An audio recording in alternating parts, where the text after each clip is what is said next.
What is up, players? It is WarbossTae back up in this mug. Welcome to a final unboxing for all of the Guild Ball models that I've been taken out of the packages and getting built up in order to get this commission going. I've got Honor, Harmony, and Mallet here. This is the Guild Ball Mason's Guild starter set.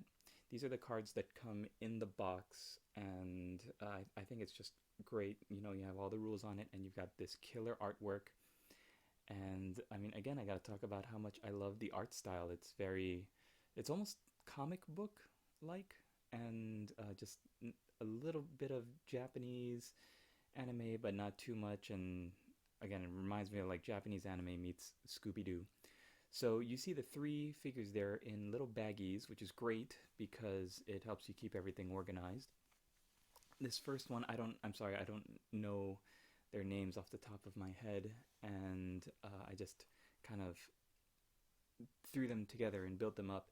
This first one is in a very cool pose. She's kind of like jumping back. Oh, it almost looks like a cheerleader pose, but it's a very action oriented pose. You can see there's some mold lines. Again, with all of these models, they're going to have that mold line under the arm, right there. Look, under the right arm, and on the inner parts of the legs and on the outside of the legs. This part that I just clipped off is the hand and the hammer for her left arm, which is up, and you can see the contact point is very small.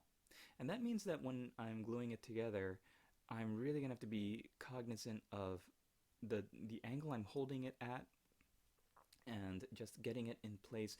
And it's too small for me to put a pin, drill a pin into it and pin it there.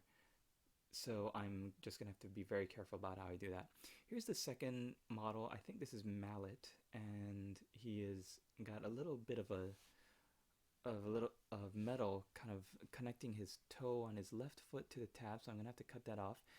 Here is his mallet. Okay, you can't really see, but the arms should not be angled parallel to the ground like that, because the model is sculpted so that one hand is kind of bent at an angle and the other is bent in the opposite angle.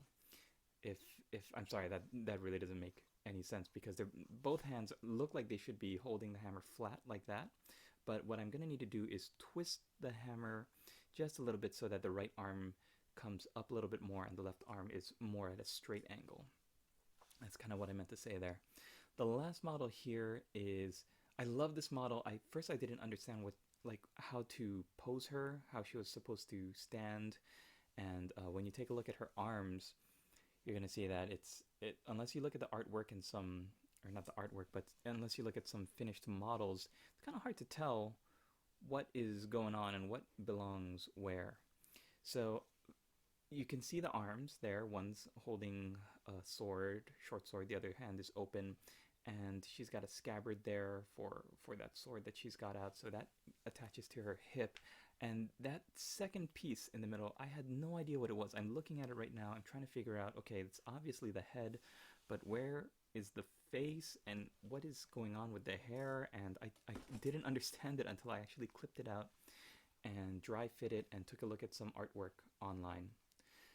So here's the first model that I talked about. I cleaned up the mold lines just a little bit, but I can tell that there's some more cleaning I'm gonna have to do. Sometimes you can't really tell where the mold lines are until you prime your models, and that's okay. There's nothing wrong with that, because when you prime your models, you're gonna really see that line going down the entire side of your miniature, and that's gonna give you a good idea of how to clean it up. Now, I'm pointing out the hammer there because it was a very tricky thing to hold in place, and I really just had to kind of hold it there until it's set. Here's Mallet, and I can see I have to do a little bit of straightening of his mallet, because when I was twisting those arms there, I kind of put a little bit too much weight at the front and the back end. So take a look at the left arm and the right arm. You see how they're not parallel. The right arm is kind of pulling up like he's curling a dumbbell, and the left arm is kind of angled downwards.